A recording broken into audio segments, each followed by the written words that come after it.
What up, everybody? How's it going? No. What? We rocking. No. So before you do that, because we both busy, we gotta hash some of that shit out, and we're gonna do it on the air. Oh, bro! I thought we was gonna do this after. No. I already know what this is about because I understand, and that's why it was how.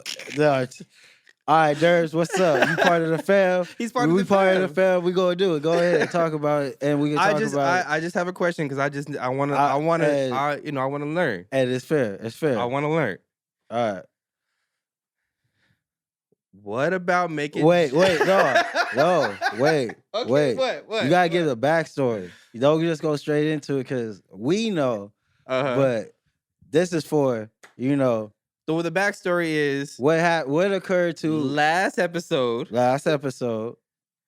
I might have kind of sort of made some jokes about women's periods, right? I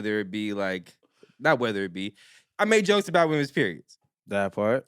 And so as I was cutting up clips for the pod, I sent Tony 3 clips. Now only one went through, because that was the shortest one, which was the one about the period. The other 2 didn't go through. Fair. And you did say that. He did say that. I did know it wasn't the only one. That wasn't the only clip I made. That wasn't the only clip I made. I made 3. One I posted on YouTube the day later. Yeah. Which about the Joe Budden stuff. Good one.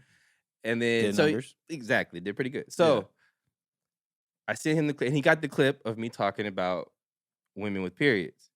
So you text me back and said, I can't use this. He's like, I can't use this. Don't do me like that. No. I'm still going. He said, I can't use this. And I don't know verbatim, but it's pretty much, I don't want to come back on with the pod with that clip. I don't want it to be the first one we post. And it sounds like we're women bashing, or we're bashing women. Yeah. And I was like, is this Tony? That was messed up. No, yeah. I was like, is this Tony? Yeah. Right? So I text back and I said, women bashing ? And then I said, I was talking about my girl, which is pretty much what that story is about. But I was a little peeved. Not gonna lie. I was a little peeved. So I was like, all right. And then he didn't respond. He didn't give me any further explanation. We just let it rock. And it's pretty much been rocking the whole week. Yeah, uncomfortable. And I got kind of a little frustrated, so I put it on my personal TikTok. Just put it on my personal TikTok, because I did edit that shit.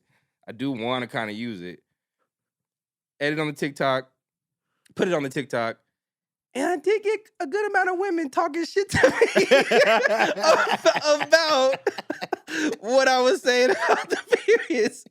I had a lot of women like, this nigga's a moron.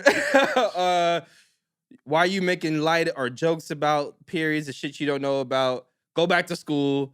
Google's free. I got a lot of, more than anything I've put on TikTok. It was like 50-some comments of just people. Some people agree. It was all men. But the women, the women had some choice words for me. And now here we are. So here we are. So my question to you was, are we not allowed to make jokes about women's periods?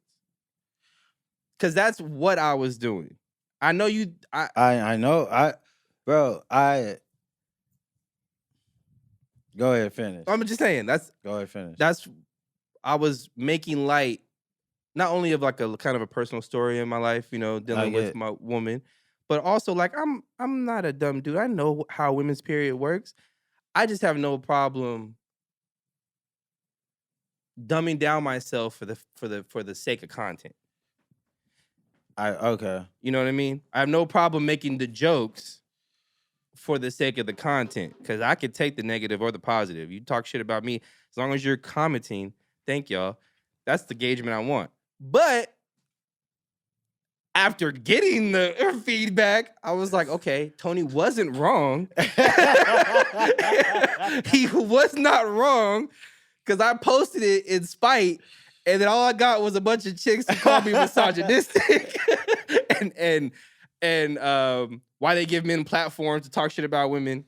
See, when all I'm doing, I didn't know we couldn't make jokes about periods. That's where that's not and that's why that's where I need to be educated, because I've heard plenty of women talk shit about men's dicks. They can make jokes about how small a man's dick is, and he can't change that, just like a woman can't change her period. But Earl, that's the thing. It's not that you can't. You can't. Okay. It was the perspective you came from. Well, okay, educate me, please. I want to get better. I want to get better in my delivery. Yeah. And the shit I talk about. Yeah. So let me know. That man, that joke could have been worked differently. Okay. It could, because I did spend like 4 days trying to figure out how to like frame it to where I didn't sound crazy. That's the only reason I say, come to me and I'll help you write this shit. Okay. But here's the thing. The joke could have been different. The angle of it was different. And the reason I was silent, it was different. Like, there's a lot to that. Yeah. So, yeah, off the rip, I saw 5. It only took me 5 seconds to know this would tarnish our brand. Okay. I watched the whole 2 minutes and 20 seconds, but it took me 5 seconds, and I was like, this would insult all of our lady supporters, and which I'm appreciative of anyone that supports us, but. This type, and we do have women supporters. We do have women supporters, and we supported a lot of women artists. Like, honestly, bro, we supported a lot of women artists before. A lot of cast even supported women artists. I ain't even gonna put that out there, but you know, But so it was like, I'm not gonna disrespect our fans like that, or our supporters. I'm not gonna call them fans, our supporters like that, and understanding that. 2, seeing that it was just, I'm tired. I don't like this. I'm gonna call it the Kevin Samuels effect. That's been going on in podcast world. To where we're just gonna go ahead and just shit on women, and then women, because we like so many podcasts shit on, now they got shit on us back, and then all these podcasters are doing is creating battle of the sexes, which that's really not what we need. We need understanding. We don't need any more warring. So I saw it a part of that angle. I was like, like, don't want to be a part of that ever. Like you know me, like I'm really strict on a particular way of what we do. Yeah. And but we've never censored ourselves. We never censored ourselves, and that's why I would never ever tell you what to say. Yeah. 100%. Vice versa. Vice versa. And it was just, but it was again now. So it was the perspective. Now we will get to the perspective. That was the perspective of what you're saying and how you were saying. Now, if you wanted to talk about your girl, you say my woman. Okay. So I was being too general. Whoa, bro. For a minute and 45 seconds. The only punchline of that clip was shout out to happy couples. Which was a good punchline. But that didn't occur to 2 minutes and 15 seconds in. That's a 2 minute and 14 second tirade of you blaming women for and here's okay, keep going. Sorry. And it was like, I understand, like, you was like, why can't they be prepared? You know why? Because, like, let's tell the truth. Women are complex creatures as fuck with the most sensitive bodies I ever known. Like, their bodies, like, I'm bipolar. My mind literally attacks me. So I understand what it's like for them, for their bodies to keep attacking them, you know? So, when how you was coming at it seemed like you was putting blame of a natural occurrence that they like that honestly, like, women already feel sensitive about their periods. That's why they gotta have the most beautiful commercials of all time with selling a period pad. It's a very sensitive, because they feel uncomfortable.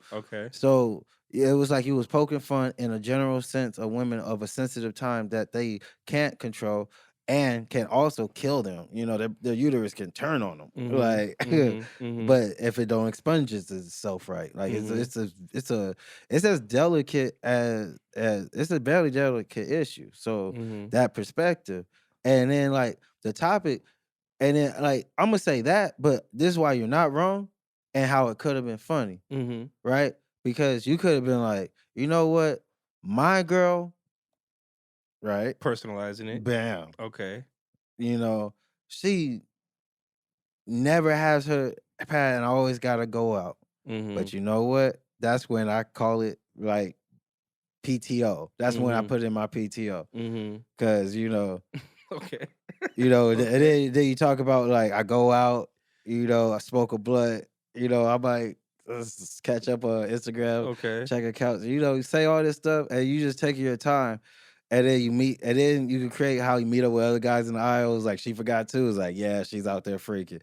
It's like, you want to smoke a blunt? You're like, yeah, man, let's smoke a blunt. So now me and all the other husbands and boyfriends are smoking blunts together because our women. It's just the grandest time because then it's making light of something that every man, like, I don't want to say every man hates, but it is a thing that any man in a relationship with a woman, it's one of those things you got to deal with. Well, we navigate it every month. Yeah. It's something we have to navigate every month. It's like, so you got to make it, you can't take the negative perspective that it already is. So I can't do because now you're punching down. But see, okay, but I never looked at a period as a negative thing. And maybe that's my issue. You're a man, bro. Like, I'm talking about women. But women look at it. That's where I'm confused. Because I have a sister, I have a mother, and I have a woman for the last 6 years. Bro, women know how to keep secrets about themselves, but you should know that. I know it's not a pleasant time. Think about what you compared it to. War. Exactly. Okay. Yeah. Okay. That's yeah. Thank you. So then we're gonna talk about the dialogue of how it was presented. I compared it to war. Yeah. It was like, if I was going to war, it was like, they're not going to war. Yeah. This is like, that was a crazy analogy that I thought of on the spot. Actually, I didn't have an analogy until I was talking about it. As a man, logically, it was a great analogy. But But we should never touch on that. We can never touch on that. That's honestly base fact. That's one of those things we can't ever touch on. Talking about how they can control their period. Okay. I don't think he was necessarily saying anything negative. He was just. But it was the wording. It was the verbiage and because the generalization. No matter what you say, because I agree with you. I did get a lot of women generalization. Talking about how uneducated I am or how stupid I am or, Bro, I'm not going to lie. I showed that clip to some of my lady friends and they was like, Tony, don't you fucking post this. Yeah. And I was like, I'm not. I just wanted to see. I just that's exactly what I wanted. Like, they got mad at me and then even in the video, dude, I'm kind of uncomfortable while it was happening. That's why I kind of wasn't saying much. And I tried to cut you out of most of it. Like, I tried to, but I already edited but I'm pretty sure. On my phone. I was like, so I was like, oh, he don't like this shit. All right, let me try to just really cut his face as much as possible. So it's just my perspective, because obviously that's not something you agree with or trying to stand behind. Yeah. And I understand, like, it took me all week to literally, like, sit with it. Understand. I showed my girl and my sister. They both laughed. But they know me. No, they know me though. Yeah, because there's women who don't know me. So they would assume why I'm a woman basher or whatever. And that's why, dude, when me and Jam came, when we had that conversation, like, Tony, why don't you let it fly? Because y'all know me. Yeah. Like, I could let, like, when we together, I could let those jokes fly because it ain't that. And it's just fun it's that. But again, and then that's another thing, the perception, the perspective of where you was coming from and the perspective of how it can be perceived from no one who knows you.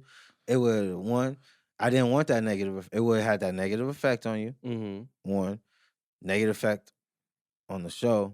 2, 3, alienated our female supporters or people who genuinely, support the show. Because then it looks like, why you guys like, oh, wow.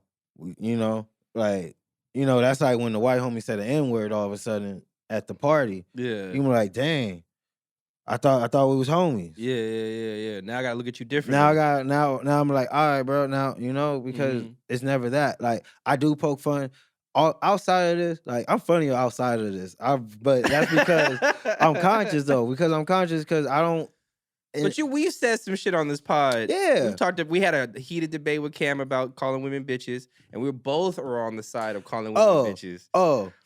We could rehash that, and Cam would come back on, and Eddie Wood would come back on. I want to say it's heated, but it was a spirited conversation. It was. I could tell Cam was just like, nah, y'all ain't calling no women bitches. Nah, ever. Because Cam said some stuff, and I respect you, my G, but you did say some stuff where I was like, Earl, I just looked at you. I was like, all We right. both were like, nah. And I'm not gonna say everybody that was there, but the other person who was in there was just kind of looking like, ooh. I was like, yeah, I'm gonna be funny man right now. Yeah. I saw love, but again, and also that experience with Cam is what taught me. It was like, not everyone's gonna joke how I joke, and like, I have a real dark sense of humor. That's why I was like, when you text me back, I was like, is this Tony? Because I felt that. You know what I mean? I was like, I felt that. I've heard your stand-up comedy. Yeah. I heard your stand-up comedy. So when I saw the text, I was like, who got Tony's phone? Yeah. But then, again, it took me a couple days to like getting some of the hate from, not hate, but the feedback from the women. I was like, okay, he saw this. I didn't see that. All I saw was like me trying to joke, of course, but get a conversation started. And my brother, I know you didn't know. Off the real, I'm gonna put this on record. I know you didn't mean malice. I know you didn't. True. I just know you didn't see the perspective, and then the reason I was all right. So while I was silent, yeah, while you were silent for all week, it was because I knew how you answered back that you didn't see the perspective. We were gonna argue, and then I would have got mad, and I don't want us to argue. Yeah. Neither. Like at all. And, like, or if we do, we can get, it's not something that deep. Yeah. But I was already having a bad day. I was too. So all right, so I was too. Exactly. That's what I was like. I was already having it. That was Tuesday. I was already having a bad day, and then you hit me with you text me back with that. I was like, because I didn't plan on leading with that. Right. But that's the only one that went through. The only clip that went through. And I was like, but again, it took a couple days. Yeah. And I was like, all right. And that's why I think I understand where Tony was coming from. And that's why I was like, when you responded, and I was like, you know what, Tom? No matter what you say right now, there's gonna be an argument. You saw that, yes, you did. And then therapy is working. Whoever that therapist is, yo, she's worth it, or he's worth it. Like, look, man, I'm trying. Just saying. I'm glad you saw that, because I was ready for the spice. No, but not in a malice way. I was just ready to defend. You were, but see, the thing what happened was because of how strong you are and how strong I am. Because you was ready to defend and I'm ready to defend. We would have fought. Some things would have been said. Communication would have fell through text, and it would have been something way bigger than it even needed to be. Yeah, but I already understood, because I was ready to come out with something. I was like, nigga, you don't understand. Like, what do you mean, nigga? Like, but I was like, but that's gonna be the wrong response. Yeah, that's gonna be like, I'm trying to pick a fight, but I'm not trying to. So because I ain't got nothing good to say, I'm gonna shut the fuck up. and I'm gonna like, my brother just gotta see it. And then I'm not gonna lie, when I saw you posted on TikTok, because we follow each other on TikTok, I was hot. And I wanted that argument. Bro. I hit him with a question and he didn't respond. So I was like, I'm posting this shit. I kind of felt that. I was like, this nigga wants to smoke, because I wanted to call you. I wanted to call, bro. I was like, why the fuck did you say that? We just had this a couple hours ago. We just had this conversation. Yeah. This is real. Like, for real. But then again, I went ahead and I was like, Tone, don't pick up the phone, because you're not gonna say nothing that he want to hear. And anything I say right now ain't what I really want to say. It's because I'm hot, and so I smoked a blunt. Mm-hmm. And I let it be out there. I let the thing do what it do. And I just never looked at it again. Yeah. But it got the most views I ever had on any TikTok video. It does, but you know what? We got the most comments, but it's also very and here's another thing. I don't want that energy. Anti-Earlpheus over here. I don't want that incel energy. I don't want weak niggas who think shitting on women is the move energy. I know, I'm with you. I know. I know. Shitting on women, but I'm with you on that. I know, but we're on the same accord with that. We are, but I know you weren't coming like that. Yeah. But the motherfuckers that like that shit, that's their mentality. So now they think they got a home here. Yeah. Oh, these niggas is we on the same. They be like, yeah, women ain't shit, right? Be like, no, nigga, he talking about himself, but he just misworded it wrong. And we gonna work on that joke, because it can be a funny joke. Okay. Like that's the best I've heard all day so far. It can be. I never say anything not funny. I'll say how people say that shit ain't funny. Okay. I never say it's not what I mean, but what it really is, you get you. But what it really is, it's like, cause like, you know, you could waking up and you and your girl discover a blood stain, and now you guys gotta cover it up like it's a dead body. Yeah. Right? But that's something that women are very self-conscious about waking up with that stain because they ruin sheets, they ruin underwear, you know. But you see how you laugh? Yeah. They will laugh because then they get it because it's like, all right, baby, what do you want to do? Hide your sheets. You know? It was like, no, we can't do the hammers. We got 2 bodies. Like, it could be like that, you know, and in a unison tone. And that's just all that was, bro. I was never against you. No, I knew you were. I just want you to know I knew you wasn't. I felt the same thing you felt like, you know, I when you didn't respond for a couple hours, I was like, yeah, I think he just letting this shit he said what he said. Yeah. And I'll move how I move according to what he said. And then we'll talk about it when we see each other on Sunday. And that goes back to my earlier statement. I thought we were going to do this after the show. I thought so too, but I was like, if I talked about it on this pod, I would like to, I think your perspective is what other people need to hear, to be honest with you. Fair. Like hearing, because I didn't play chess that time, you know. I just played checkers. I didn't see the moves ahead of that. Like, I just like made a move, and I was like, oh yeah, this is gonna get attention. Which and feedback. wasn't a bad move. It's what honestly the only thing you said was women. Ah, okay. You didn't say my girl. So I gotta say bitches. No, church. Just say it.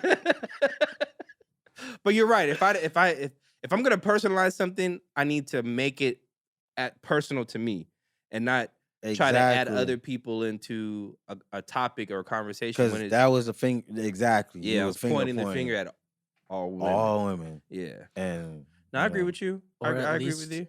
Add the part where you make it personal into the clip. That part. Yeah. You did mention your girl. Yeah, but I again, wasn't in the clip. TikTok got a limit, man. Like they cut me off.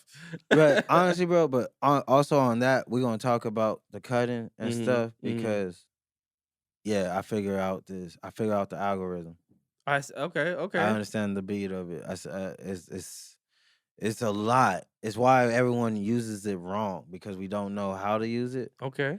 But it is a formatting issue. It is a wording thing because off book. So Okay. No, post production. Yeah. We'll talk about that. Yeah. Off the air. Yeah. We should talk about this off the air. But hey, just wanted to put it out there and be honest. You know, no, bump it. Don't talk about. It's really, you know. All right, so, when you guys caption stuff or when we caption stuff, the way it's going to be pushed through the algorithm is selective words. Okay. And so essentially, don't use hashtags no more. You don't need hashtags anymore. Yeah. Hashtags have been dead for about 2-3 years now. Okay. What it is it's word selection. Okay. So, like, say you have a clip, right? You do whatever the clip is. The title is St. Patty's Day is going to be lit. Can't wait to drink beer. Or can't wait to get lit with the homies. Okay. The system's going to pick up St. Patty's Day, homies, lit, beer. Okay. Now, in a function of videos that are aligned to those things, that's how your video gets played. So the hashtags are now part of the title.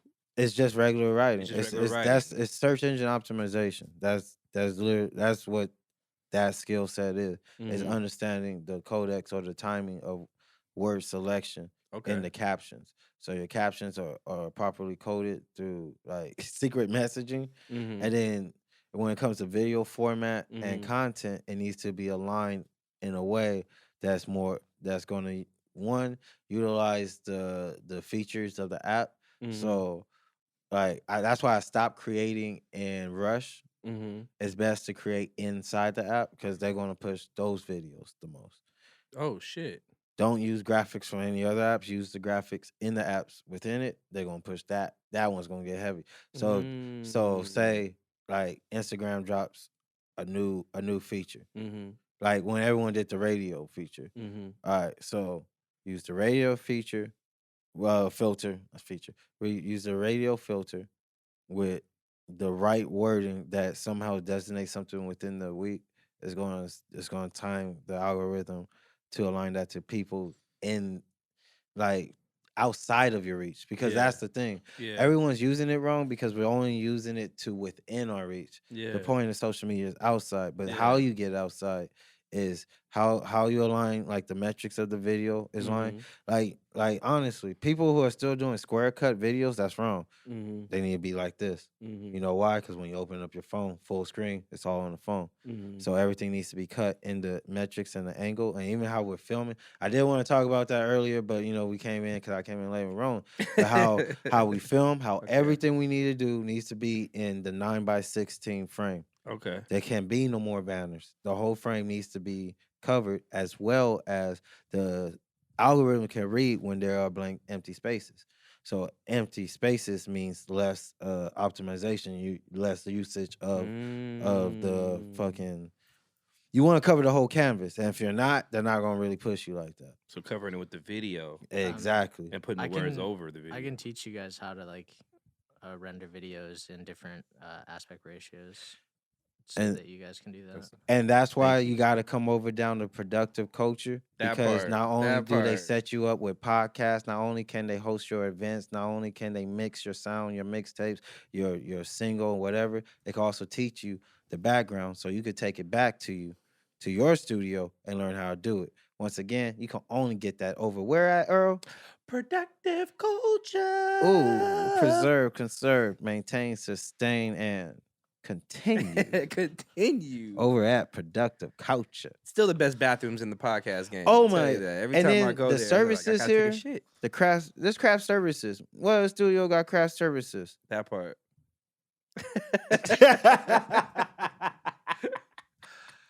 All right, now we can intro the pod. What up, everybody? It's the speech guy, Tony Earl, and I'm rocking with my main man. And you know what it is, baby. You know, we had to get on the loosey-goosey sensitive 100%. And honestly, yeah, bro, that was the best way to enter, just keeping it real, because that is, again, with the line with the vision. So much love, my brother. And that's how black men squash stuff in 2022. Now what? We talk about feelings. Yes. And women's periods. That's what we talk about. Let's hop into the news. But hey, okay, so. Nah, man, fuck the news. How you been? Oh, okay. You can talk about me? Ooh, yeah, dude, come on, man. Cared about me over here. We came in with the topics. I mean, you know, how you rocking, baby? I'm good. I just been working. I've literally worked Monday, Tuesday, Wednesday, Thursday, Friday, Saturday, and today's Sunday. I worked today. I drove from work straight here. Yeah. Fucking been working 7:30 to like 7, 8 p.m. all week, pretty much. We got these new trimmers, and they're kind of slow. So I'm just like, man, sitting here, and I've got all my work done for this upcoming week. So I will be taking some days off. But outside of that, man, I'm doing good. How about you? Man, I'm doing chill. I quit my job because I just didn't. Okay. I just didn't want to be there no more. Talking about Amazon. Yeah. Truck trafficking. Yeah, being pretty much, everything that they needed there.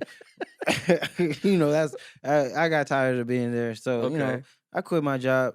And I know people are like, Tony, why did you quit your job in the crazy economy? Because, nigga, I could get 7 jobs in a year. That's why. That is why. Yeah. I have done it since I was 16. Yeah. His resume game is strong. It's so strong. It's so strong. That's why I hit on the first night. You know what I mean? My interview skills, like, you have no choice. So, done with that job. Done with that job, but got another job. I know, 7 jobs. I'm about to say, I know you've been making a major play the last couple weeks. Exact. So that's in the. It's popping. It's popping. Okay. Congratulations. Thank you. Congratulations. I gotta go pour some pee in the cup tomorrow. So I'm gonna have it by. Who'd you strong arm? Who's no, strong arm? No. Shout out. Synthetic P. Okay. Yeah, I'm not gonna do any free promo, but Synthetic P. Synthetic P. Those who know. Okay. Yeah, okay. so I'm just gonna go ahead, pour that in the cup, have my job in like 3 days, be working again. Mhm. Better pay, better salary. I always upgrade. I'm proud of myself for that. But Okay. But yeah, and be cracking, and that's why we're gonna have new additions. Mm-hmm. And like I'm just like looking forward. I'm really looking forward to the future of what Okay. we do with this podcast. Almost definitely. What we do with the crew, Derbs. You're not fucking moving anywhere. You with us. Anywhere. Oh yeah, your soul's mine, Shang Tsung style. Shang Tsung style. But just yeah, man, just being positive, you know, Mhm, just being mhm. positive, and like I'm really starting to learn how to combat my my bipolarness, you know. Okay. Well, I mean, fuck it. You definitely showed me through the text like how you combated it. You It- saw the situation coming. And you Yeah. were like, Because honestly, bro, and for anyone who suffers, like it's you're still going to lose. oh, shit. No, I'm not going to give you false hope. Like it is what it is. If you're not on your meds like me, you're going to have some bad days. Okay. But Kanye. yeah, Keep going. and that's really man. Keep That's going. We'll get into that. We'll get into that. We'll get into that. You are going to have your bad days, but for the most part, it's about routine. Mm-hmm. It's about exercise, and and the moment you wake up, the moment you first get that negative thought, get straight to it, because it took me a while to realize I wake up bad. Mhm. Like it's wild. It's just No, that's huge though. So like, you waking up, it's the work starts on the wake on up. the moment you wake up, dude, go get straight to it. Okay. Because I got a routine. I get straight to my yoga, Okay. get straight to running, get straight to working out, and then your blood starts flowing, and then you can start making sensible thoughts. Because whatever that thing is, that little monster that just wakes up on your chest and be like you ain't shit. That's not real. Just get straight to the work, and then it'll disappear. Okay. Yeah. Wow. Yeah. Good for you, man. I'm fighting, bro. I'm good for you. I'm fighting Good for you. every day, bro. Like every day. No, Man. but again, I've told you this before, but I'll say it again. I personally have seen a whole a crazy growth in your ability to handle situations that might be stressful. Yeah. And just your reactions to people or me or whatever, you know what I'm saying? Like I definitely see a vast improvement, and it's just it took literally the strength to go to admit that there's a situation Yeah. or a problem, and then going to actually like learn about the tools you need, and then putting those tools to test tools to work every day. That's strength for sure. I'm starting to thank you. Mm-hmm. I'm starting to understand why that's strength, because I used to always be like try to be nonchalant, like no, I just got to do it. Nah. But then because as soon as you wake up, Yeah. because if I ever slip, it'll slip. Mm-hmm. So you do have to just retrain yourself. But again, shout out to this fool Derbs, because it really was after that day, because you said some real stuff, and then I had to really admit I was like I didn't really give therapy a shot. Yeah. They said some stuff to me, and then I disagreed, and then I walked out. Like what? I'm crazy. Fuck y'all niggas. Y'all know what y'all talking about. But yeah, facts. So I was like, nah, y'all. But it was after that convo, I went and checked myself out, and then even then it was like, all right, I'm bipolar, but then it was like, I don't need y'all. I got this. It's still it was humbling. It's humbling. It's humbling to actually need help and accept it. Yeah. So I'm learning that. It's okay. Cause you do. Everybody needs help, man. Shit, I ain't special. Shit, everybody need help. Yeah. Shit. But it's but the strength to take the help. Yeah, and that's what I'm starting to understand, because I fought it for a minute. Yeah. Yeah. So hey, thanks, my G. Hell yeah, man. Thanks, Derbs. White hands. Hey, white hand. And that's why you go to therapy. Nah, but off the rip, I do now. I hate to say this, but I am one of those people. I do recommend people go to therapy. Even if you're not bipolar, just go, man. And then the assignments they give you at the end or well, I don't know, man. Everybody's therapist is different or whatever, but mine's give me like it's not even assignments. It's just like, yo, all right, next time you feel like this, or next time you feel like this is gonna happen, think of it like this. That's really all it is. Or try to like they try to give you other tools to outsway your outcome. So like for me, so I don't do that. Yeah. Like Yeah. so but like for what anybody's going through, just go to therapy, see what tools you might need. And like you do gotta kind of go therapy shopping. It's like looking for an apartment. You gotta find the right fit. Right? Derbs, you been in therapy? He's shaking You his been in head like, therapy, yes, right? Derbs. yes. Yeah, I only had one therapist, but it ended up being a good fit. Okay. That's good. I have friends that have had like countless therapists that they've been through, and they still are looking for one. So Because some of them you want to punch the fuck out. I feel like just like with any job, like there's people that care more than others. Yeah. you know? That part. Yeah, try not to go to older therapists. But like try to go to like a 30, 40-year-old therapist. Don't go to like a 50-year-old, 60-year-old therapist. They might know a lot, but they burnt out. Yeah. Yeah. They might fall asleep while you talking. They burnt out. They heard it before, and if you're really serious and dedicated, like, and you really want to hammer it, yeah, you want to go to a prime time therapist. Somebody in the mid-30s, early 40s. Yeah, not one of those new booties that just got out. Yeah. No, hell no. I would never have a therapist younger than me. What kind of shit is I that? I did. What? I did. I have Those one exist? at one point. Well, because a nigga in his 30s, and I could tell. I was like, oh, you trying to go for your masters? What are you, like 28? But therapists should be treated like the presidency. You got to be like 35 years old and have to have some type of like life experience in the medical field at some point. Well, some of them do got like some type of trauma they don't tell you about. I think most therapists, I think that drives them to do therapy. A lot of them have some type of super hidden trauma deep down. I think it's 50-50, either trauma or just manipulative. Like they're manipulative? Yeah. So people see the bag. Yeah. Well, no, not just that. There's just people out there that like to control people, and that's why they do it. Oh, shit. Fuck that. No, yeah. Whoa, I'm spilling all my fucking... It's getting dark. Yeah, I'm spilling all my fucking... Oh, welcome to my life. That's where I live in. That's where I live. That's where I walk outside, and I know I'm not... Yeah. I walk around, but I'm not that. I seen evil in this world, so... Living in Pomona would do that. It's that and seeing... But I'm just not naive. I know there are people... as much as there's good people, there are evil people. And I accept that. I think if you're going to a therapist to have them tell you how to like be better, it's not what you should be looking for. But yeah, I don't want a therapist to, like they're there to help you. They give you like learn to like. It's not like they tell you how to be better though.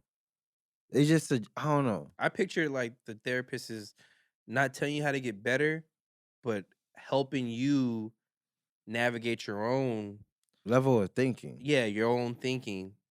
I would think a good therapist would do that. Help you navigate your own thoughts and then give you tools that could possibly help. That's Don't tell me this is the thing that's gonna help and then I do it and it doesn't help. I had one like that. I was like, nigga, I paid you right now.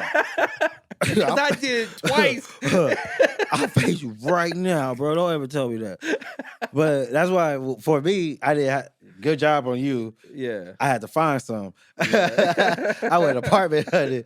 But you eventually come to a good one. And then they don't tell you how to be better. They just suggest, like, can it possibly not be the way you're seeing it? It could be possibly this. And then you can still be like, fuck you, and it do feel good saying fuck you. But then when you actually like that's why I actually take it. Like actually take like how they tell you to like just look at things different. Like maybe it's not a personal thing. I'm getting to my sessions, but he's like unlocking, he's like flashback. You're like that's really not like no, but that's just been my experience. And if and I just implore people, even if you don't have a mental illness, Mhm. to just go check it out, to learn new ways of seeing situations. Mhm. Mhm. You know, that's my biggest thing. I need to see situations different. Yeah. Like Yeah. and I think everybody do a little bit Mhm. because we all internalize. Yeah. We Like, all just work off our own perspective. you know, Like, to if some degree. yeah, for most people, that's all they work off is their own Their perspective. own. Oh my god, so They close don't. minded. Yeah, exactly. So Can't ever do drugs with them. Here's They a ruin it. question for you guys. Oh, Would okay. you ever let a therapist hypnotize you? No. I mean, I haven't gone to a therapist yet, so I think I would have to trust a therapist. That's too much trust. That's too much. Well, because you're talking about the classic hypnotize or 1, 2, 3, you're knocked out, and then I'm gonna. Yeah, like that kind of stuff. Yeah, nah, I'm cool. I'm cool. I know it's like a Off small top. ratio is only susceptible. I just don't want to test my chances. Yeah. You know, because I don't think I want anyone to have that much control over me. Like, you know, if That's you too much control. that's too control. Like you tap into my subconscious, but my conscious is going. I need to be able to make some decisions. And I remember my sober grad night. When we were graduating high school, we went to not Water World, Sunsplash. It was a water park. I can't remember the name of it, but it was in Sacramento, Mhm. and I think it's called Sunsplash.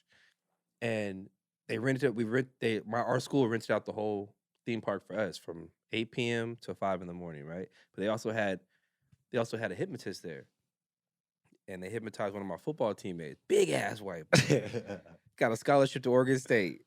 Muscles upon muscles, and he had that nigga in downward dog doing some crazy shit in front of all of us. And I told myself then, I will never, ever let someone hypnotize me.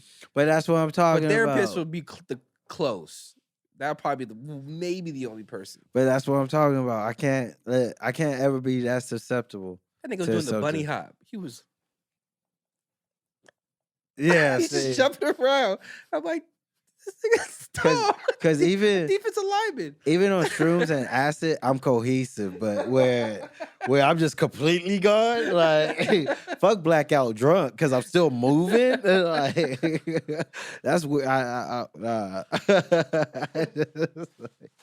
Nah, man. I think this therapy talk is very very much needed. Just hearing your experience with it.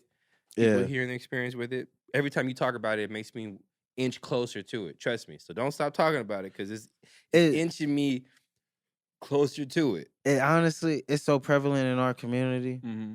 I had a conversation with some people I haven't seen since literally high school. Mm-hmm. And like the way that they was talking about, they still just push it down. Mm-hmm.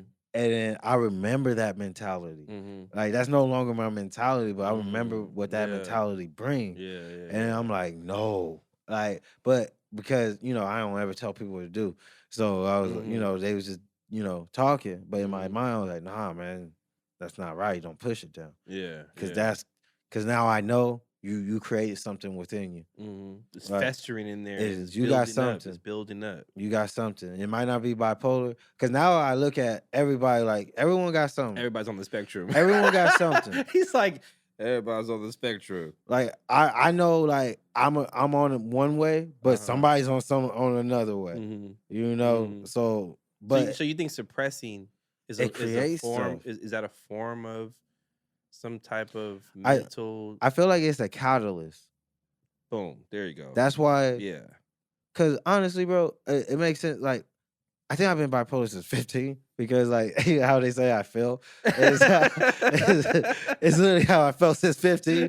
And then when I think about it, is why I've been on the road of self-destruction and terrorization. Okay. But it's because, like, by the time we coming into puberty, a lot of people got stories that stuff happened in 6, 7, 8, 9, or we experienced things, and because we are not allowed to talk about them on the day of, or because our parents are so uncomfortable with talking to them, and they don't know how to give us an environment to make those things openly able to talk about, and we don't talk about them, it create no science, theory, because I can hear the comments. Yeah. But I think that's what gets something started, Okay. or can shake the brain up a bit. Like, you know what I mean? And so when 15, because really a lot of mental illness is kicking around from 15 to 21. Like, so, and that's when we're really starting, like, closing the gap of growing, though.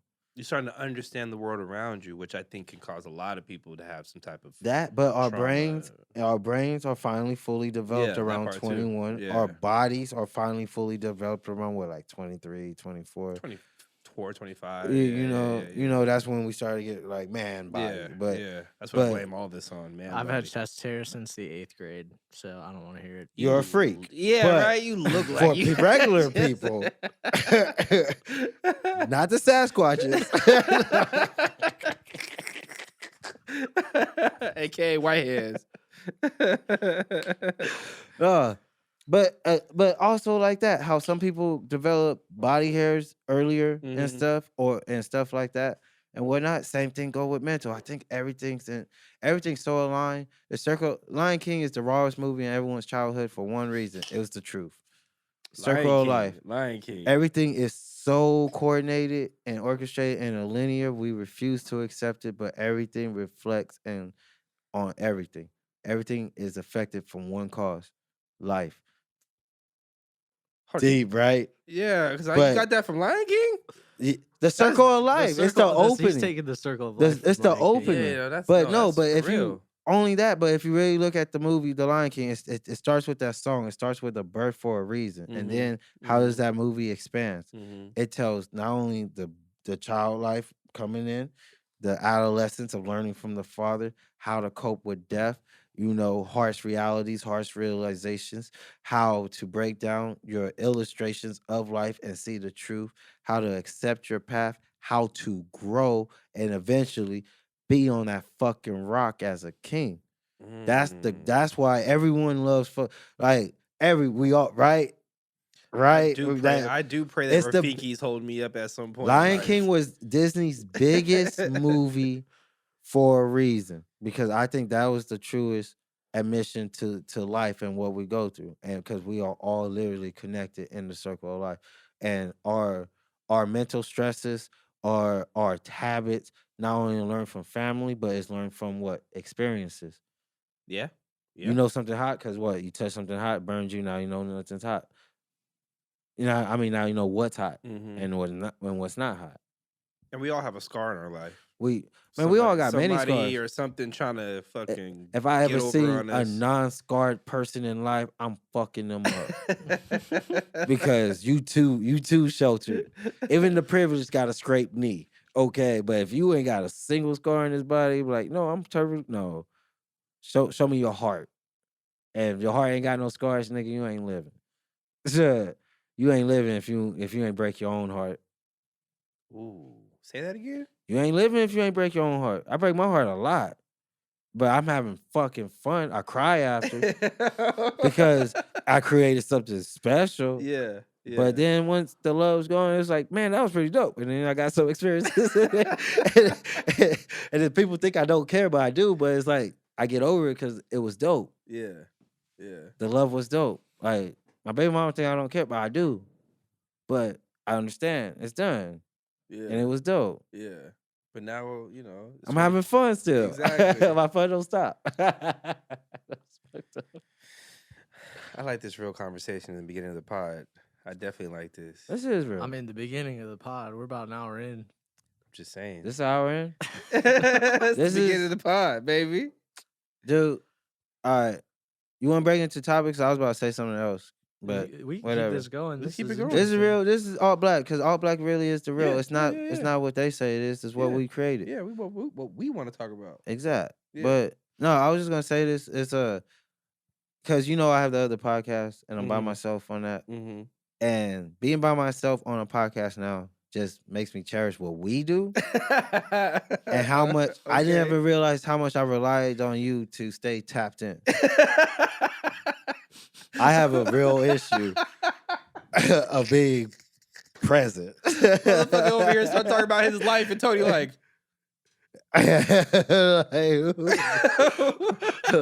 Go with me.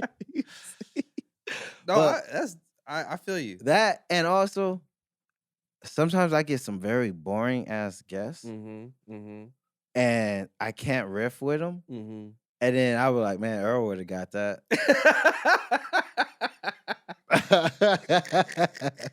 I was like, and then they just look at me. I was like, oh yeah, this is.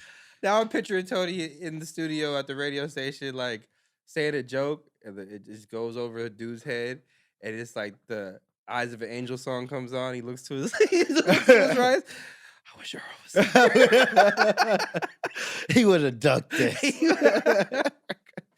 but it is because I see what you're doing, and so that's always been intimidating for me, is doing a solo pod. It's different. It's different. That's why people want to hate on Colin Coward.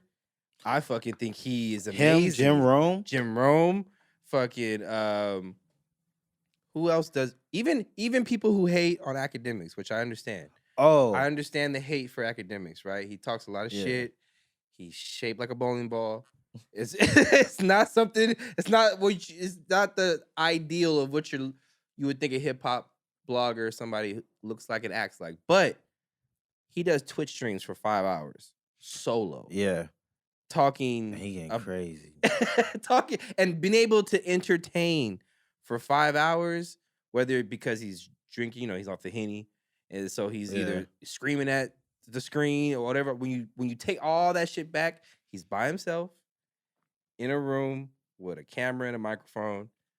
It does take some skill to be able to keep entertainment going for hours upon hours. Consistently. Because, dude, I just have a 2-hour show, and I've had some guests where me and my other producer on there, I just be like, holy shit. There's 60 more minutes left of this episode. What time is it? There's 3 more segments left in this episode.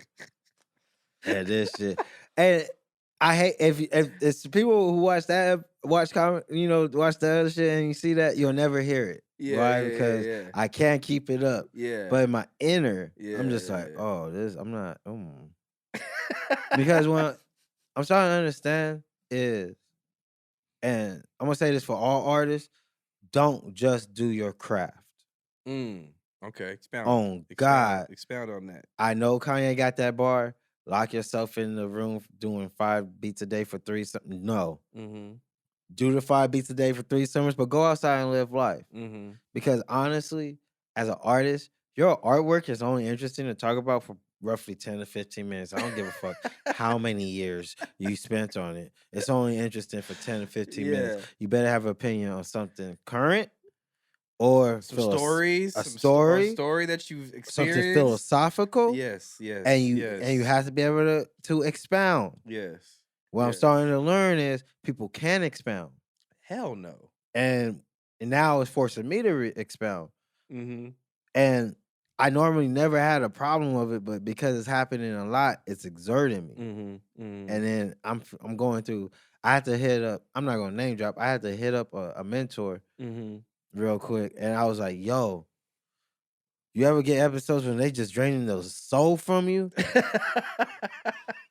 And you got to keep it going. We've had a few of those episodes. We have. And it was me and you. But see, and then that goes back to my first point. This is why I'm glad I have you, because when I have you, and when we experience that, we can just rock. But there's been a couple where even me and you couldn't overcome. It's not that we couldn't overcome. We didn't have the tools yet. We just did. No, the only way to overcome it was to cut them out completely. And that's why we couldn't overcome. There was times we could overcome. Oh, man. It's just that we couldn't because it meant cutting them out. Yeah. Because, again, it's like, I'm starting to understand, like, I guess, again, with the SEO talk and just, like, being an artist in today's era, it's not that 1950 flow that everyone got. You just don't do your art. Yeah. You better not just do your art out here. Your portfolio better be diversified. It better be diversified. Your talent, but your knowledge. Yeah. You don't. It's not even the talent. It's not even your skill set. Your knowledge has to be diversified. Yeah. You need to know many things. Yeah. You don't have to do 10. You know, if you can be a producer, a director, that's great. But you don't have to. But what you have to have is knowledge on multiple things and aspects and how it's relating to the system that they obey. Don't ever go into a system thinking you're going to change the system. That's not how rules work. You learn rules so you learn how to break them. You don't break rules and not know them. Because now you're in trouble. And at the end of the day, you just have to be interesting, man. Like, that's the thing most people don't understand. And we're just, not just learning, but getting better at doing is like, when you say something on the microphone, it's got to be educational, entertaining, interesting. A lot of dry motherfuckers out here. It's dry because, again, this is what I'm learning on the one-on-one. A lot of entertainers, regardless of what they do, that legit confidence, there's entertainer confidence. Yeah. There's entertainer confidence, and then, or performer's confidence, and then there's real legit human being confidence. Yeah. A lot of entertainers don't have human being confidence. They just got entertainer. They got entertainer confidence. They got up on the stage. They could be who they gonna be for X amount, but when they walk out, it hits them and they can't be that no more because they don't have real confidence. And being interesting is just believing and liking yourself, and knowing and liking yourself, and knowing you like what you do. But people, because everyone's interesting. Everyone has a story. On God, if Derbs wanted to come on this interview, we could interview the fuck out of him. We could get some good stories out of him. And yeah, nigga, shake your head. I know you want. But I'm just saying, like, for the people out there, it's because everyone is interesting and relatable in a way. Is everybody interesting? I think that's a false statement. That is. 97%. That was too much. That was too much. That was too much of a generalization. Yeah. I'm gonna throw a percentage out there. Thank you. 87% of people. That still seems too high, right? That seems too high, right? But I want to believe in humanity, so I'm not going to say 45. But what it really is you can find the interesting things in most people. True, but most people don't know. But there are a lot of people who aren't interesting and don't know how to convey the things that are interesting about them. That part, because they might not think it's interesting. Or they might not think it's that goes worthy again with of that confidence. Though. Exactly. They don't think it's interesting. I've had I just randomly talk to people a lot, but I've had a lot of conversations with random people, and they'll tell me they'll do stuff, and I'm like, that's so cool. Yeah, that's dope. Yeah, and then it's like, really? My dad told me it's not really that. I'm like, what do you mean your dad? So your dad know how to do it? So you're coming from a legacy of people that know how to do this? That's pretty interesting. I'm not coming from a legacy of people who know how to do this stuff. Yeah. And you just entertain me for 15 minutes and you only got 3 seconds with me. Yeah. And you can't be for 15 minutes. You're interested. Yeah. But again, if they don't think it's interesting. If they can't even convey it or accept the fact that it's interesting. And that's the reality, whether people are on stage or off stage. Whether you're an entertainer or not, I think everyone got us a deal. Confidence, real confidence is hard. It is hard. Yeah, no, I agree with that. It's hard. I agree with that. And sustaining it. Yeah. It's the hardest. Yeah. It's like grabbing something that's hot. You might hold it for 2 seconds. How long can you hold it before you drop it? And I think the people that could make it to the finish line holding the hot rock are why they're the billionaires, trillionaires. Yeah. Because it's hard. Look at Kanye West. Again, back to him. He's getting rocked bad. But he ain't got a real friend. And that's sad. Okay, let's talk about Kanye. Yeah, because he really need a friend and he don't got a real one. And that makes me mad. That he don't have a real friend. Nah. Personally, I think he put himself in that position, but he's going through a manic episode. Yeah, but I mean, like, if you look at like that documentary, like he didn't really have any friends. No, he didn't. He spoke to it the last episode. That's what I'm saying, though. That's what I'm saying. He's going through a manic episode, and he's probably not doing the things that are as strict. Especially, all right. Look, bro, the same things Kanye West did, I did. I did that. I did everything that he's doing. I did to my ex-wife, and I feel fucking horrible for it. And he's gonna feel horrible for it once he comes down because he's going through a traumatic experience. Mm-hmm. Because when you bipolar, if your feelings, like our feelings are always fucked up, but if something really happens that fucks your feelings up, it's an episode. You need to be stopped. I mean, like, All right, if you really want to get into that situation, because let's just frame the situation first. Today's Sunday. Kanye came out today. He's been doing this for the last couple months, but today he posted on Instagram, and I so miss the fact that Kanye wasn't on Instagram. Those are great times. Now that he's on Instagram, he's fucking just firing posts in his feelings about a lot of the posts that he's posting. And he posted today talking about how he's supposed to see his daughters. Kim was supposed to put him on a plane to go to Sunday service. And, and then at last minute, she texts him saying that they weren't going to be on the plane. And then I guess his daughter's still on TikTok and he's not happy with that. And then him and DL got into it on social media back and forth. There's a lot of layers to it, but that's pretty much the frame. That's what's been going on. Kanye's back at it again on social media. You know, in my opinion, divulging way too much information to people who don't give a fuck, to people who are just going to clown you, Kanye, to exploit you, that part, to manipulate you. You're talking to an audience of people who don't give a fuck.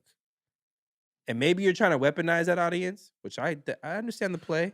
I understand the play, but that's why it's got to be stopped, though. Derbs, hit me with it before I go. Is his response unwarranted? Like his response to what? Obviously, the length of what he's taken it to has become kind of excessive. Mm-hmm. But if you really think about like what started the situation off, Kim and Kanye are married. Kim goes on Saturday Night Live, kisses Pete Davidson while they're married. Mm-hmm. And then they get a divorce or She separation. got legally single now. And then she instantly starts dating Pete Davidson. Yeah, no, that's what I'm saying. For some real stuff. So check it. She was banging Pete before Saturday Night Live. That's how, or let's just keep it 100. When women do that move, that was already happening. You know. But that's her pattern, because how did Kanye and Kim meet? Exactly. Kim was married to Chris Humphries. Exactly. And was fucking Kanye and bringing him on the show. Exactly. While she was married. Exactly. And then she divorced Chris. Exactly. And married Kanye. But that's been her pattern nonstop. Yes. You know. But when you're not, outside, that's her. Mm-hmm. But that's what I'm saying. Kanye got rocked, bro. Kanye got, like, let's stop thinking Kanye West as Kanye West and just think of him as a human being. Mm-hmm. He got rocked. He pretty much got, he got cheated on in front of all of us. And you go back to YouTube. Yeah, and then the internet makes memes about how Kim cucked him on Saturday Night Live, and so all of these things that are happening. So imagine, take away the fame of it, and just like look at him as a person. Yeah. He got rocked, 100%. But and so everything he's doing in part of this tirade is he's having an episode, bro. It really looks like, because and I'm only saying that because I did literally. I'm not big, so no one remembers when I was going crazy and doing this.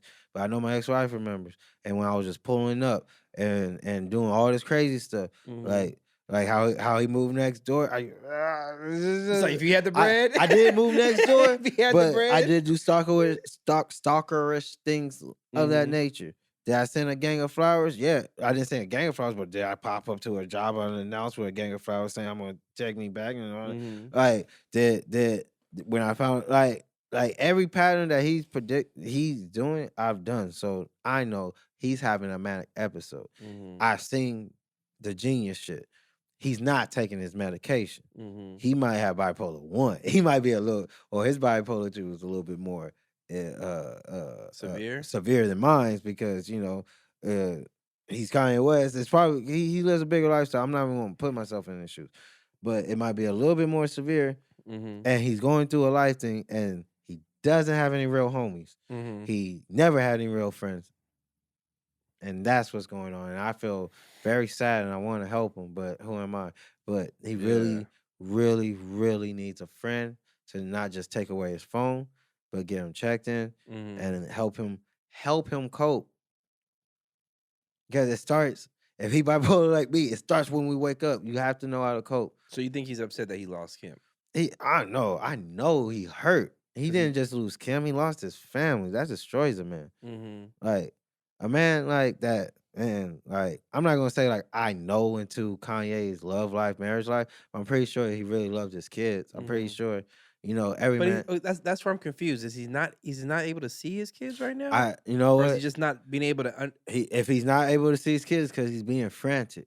Because there was times like shows had to pull that move on me, but that's because they don't feel safe with you because I don't know what Kanye shit is, but I know if We see it. no, That's what. no, we don't. Okay. We see him in the midst of it, Yeah. but you don't see when he's yelling and arguing. Yeah. Because if he bipolar, there's manicnism, like aggressiveness to it. Yeah. We have never seen the aggressiveness. Yeah. We haven't. Yeah. So there is that. So we don't know, what on that side Kim's experiencing to make her feel like, no, you can't come around. Because honestly, Shell still does that to me till this day, but I Mhm. understand. Especially because I'm not taking meds, so you don't know if I'm gonna flip. Mhm. Like, something might become so mentally stressful. Like, and if I'm at a birthday party with family and friends and you're close to the situation, like, yo, sometimes he's good, sometimes he's not. I don't want to risk it. I'm not gonna allow him come through. I used to get Mhm. mad at shows when she did that, but now I understand it and I accept. Like that's what makes me work even harder Mhm. because I don't want to be excluded from shit. Like to work on myself. But Yeah. off of me, back to him, I understand if he's not able to meet or situate, it may not be from the pure tyrannical perspective Kanye's coming from, Mhm. but it may be from a concerned motherhood perspective she's coming from. Because fuck what you guys say about Kim and how she got her money. She's a mom. Yeah. And I know like moms that stick around, I would never fuck with a mom and her kid. And not even just a mother, because she is a mother. Yeah, She's also a businesswoman and a mogul that people don't want to give her credit for. that part. So when you have somebody besmirching, what's the word? Besmirching? I'm trying to learn Yeah, big words. besmirching. Trying to Yeah. learn big words in 2022. When you have somebody besmirching your name or constantly dragging you through the mud in the way that he's doing, it's not good for business. It's not good for business. It's not good. I mean, even though she thrives off of kind of like drama, that's not the drama she wants. It's not good for business. It's not good for the kids. Yeah, because I truly believe his kids are going to get older And they're gonna see it and and they're they're gonna going to hear see about it. all of this shit. There's gonna be a-hole kids that are going to tell them a-hole. I'm just thinking I'm on radio. Asshole kids. Asshole. Asshole. Bungy hole. No. No, but there's gonna be kids that are gonna eventually show them all that stuff. So it's just not good for the kids. Mm-hmm. And he really needs a home. Homie. So okay, so let's take the next step of the situation. How do you feel about DL's comments? DL was on Vlad TV, and we'll talk about Vlad in a little bit. To be honest with you, because he be doing some nasty shit. But I don't fault Vlad no more. we'll get to that in a Okay. second. DL was on Vlad, Mhm. and he's been busting all these interviews down to like 30 clips, right? So one of the clips of DL's interview was talking about Kanye and Kim, and he pretty much just said like, this shit ain't funny. The situation isn't funny. Oh yeah. And Kanye's stalking, Yeah. and he's doing shit that's going to literally fuck up their family dynamic. Yeah. I mean, it's already messed up because of the divorce, but it's going Yeah. to continue to fuck with their family dynamic. And he was, I mean, from what I took from the clip, he was saying a lot of real things. He wasn't necessarily, he's a comic, but he wasn't making light of the situation. He wasn't. He was trying to be as honest. But then Kanye came out today. Yeah. Kanye came out today having another episode, I guess. And DL went to Twitter and tweeted about Kanye. I don't know verbatim, but pretty much like, Kanye, all this ranting and raving he's doing, and he's got all these homies. None of them want to go get his prescription filled, and maybe he needs to go get a Xanax from CVS, and he was pretty much, he was making jokes. There's a LOL there in the tweets. Yeah. So making the jokes about it. But it was also some shit that I kind of is something you can't disagree with, but maybe it's not the right time to say it. My thing is, look, DL again, perspective and what you say. Mm-hmm. He came. First of all, like no man should jump into no man's business, Mm-hmm. even if it is public. You just mind your business. Well, here's the thing. Kanye tweeted to him, or he posted to No. Instagram and said, "I can get you hurt." No. DL before DL when DL went on Vlad, he shouldn't even said that stuff on Vlad. When he was like, if it was my daughter, it would have been daughter. Yeah, but when you go on Vlad, you know, like you're there to. So you're there to start not necessarily start things, but you're there to comment on what's going on. Like DL's a regular; he's a returning guest. He's already went through his backstory on Vlad, so when they bring him on there, just like they bring on other reoccurring guests, you're there to talk about the stuff going on in the culture currently. He didn't have to answer. Of course, I agree with you. He did no, but that's what he's brought there for. I'm not following him for answering. Again, perspective and language. How he came, he was like, "I'm gonna do something." It's like you didn't have to come at it from an angle where you're going to be an aggressive. Yeah, because then you're not being a third party. You're not giving a third party opinion. Mm-hmm. You know, a third party opinion is just looking at the situation and like, yeah, I can understand Kanye's going through something right now, but what he's doing is not cool. I hope someone helps him out. Mm-hmm. And it was like, and then like how I'm talking about, he needs some friends, and I hope they get help. But it's not like if it was me and that was my daughter, oh nigga, yeah, we would have been it wouldn't have been all that because then again, any man, and especially Kanye, they're not gonna allow you to attack them. Mm-hmm. So now he's opening it up to that. And again, I know you going to Vlad to open it up to that, but jumping back again, Kanye's bipolar. He doesn't even attack. He needs a homie. He really needs a homie right now because he's gonna keep responding to anyone who attacks him. Mm-hmm. And right now, it's go to attack him. Mm-hmm. It's going to be clip worthy to attack him. He's going to respond back. Hopefully, you want a music video by you done by Kanye carrying your head around. Like, you know what I mean? Because that's promo. That's a little overboard. It's overboard. It's very overboard. It's overdone. Putting a skin graft monkey on the cover of the next single is overdone. But you wish that for you because why? Again, entertainers, it's going to create merch. It's going to create traction, traffic, all the good stuff that's going to keep the income coming. But that's on their part. But again, back to Kanye, he really needs some help, and he needs someone to put a force field around it. That's what his mom was, but he needs someone to put a force field over him and be like, Khan, get your shit together. Breathe. It's like he needed to be able to process. He need to be able to process everything that's happening. It took me at least 2.5 years to get over my divorce and my separation and the realization and deal with my faults, my weaknesses, as well as my strengths and my blessings. Like, and I'm still working on it. Like, so it's like he need help, but he don't. From that documentary, Genius, inspirational. He ain't had a real friend since, and everyone's using him. He need help. I think what pissed him off the most about that DL interview, DL said. And it was quick when he said it, but I think this was what really clawed at Ye. He said, Ye wouldn't get no bitches if he wasn't Ye. he's like, you see the documentary? He wouldn't get no bitches if he wasn't Ye. And I feel like Ye saw that. I think he was mad, but then he saw that. It was like, oh, fuck DL. I'm Ye. Hey, but when he said that, I was like, oh, is he wrong? You might have a point there, DL. They were fucking with him before he was here. No, I agree with what you're saying, man. I do agree with what you're saying. Kanye does need some real people around him to kind of like get him off the socials and get this whole divorce situation. It's kind of past that point, though. It's not past that point. You can always reset life. What's past the point is how is he supposed to find people that aren't trying to use him? Yeah, though? Kanye's a billionaire now, and that's why it's past the point. Oh, that part. How do you find real people that aren't trying to use you when you're one of the most famous billionaire people in the world? That's That's a sad life. Yeah. And he's done for. he's got all the money and shit that he wanted, That kind of makes me sad but there's nobody because he around. need help. Yeah. I mean, I'm sure there are people that would be friends with Kanye just to be friends with Kanye.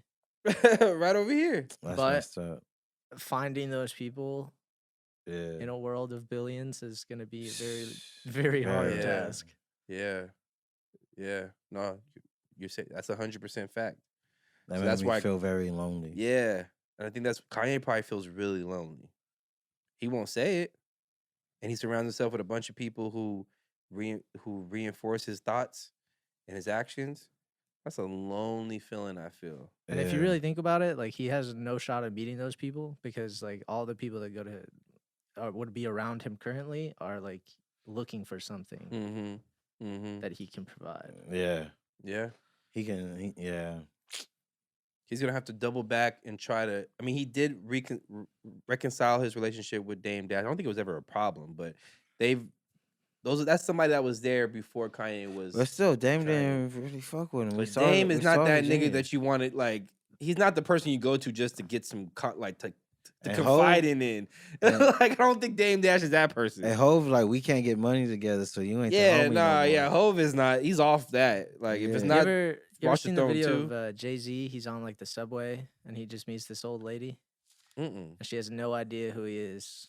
Nah, I've not seen that. And video. they just have like a regular conversation. Mhm. He's like, "Yeah, I'm a rapper." She's like, "Oh, cool."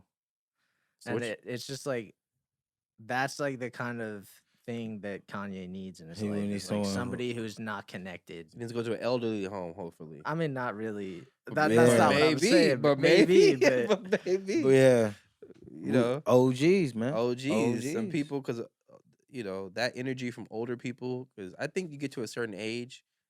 I don't know the exact age, but I'm gonna say like 65 you to stop 70. caring about money. You drop all that shit, and then it's just about love. Shit, I'm and still connecting here. with people, and Yeah. I'm still here. Yeah. You know, like I see that from a lot of older people. Like you said, that the idea of like getting money and the hustle and bustle, you're past that. You don't even have the energy for that. Now it's literally like, I can't even imagine that lifestyle right now. It sounds great, yeah, but but I can't imagine it either. But it's going to come to a point where it don't matter. it don't matter.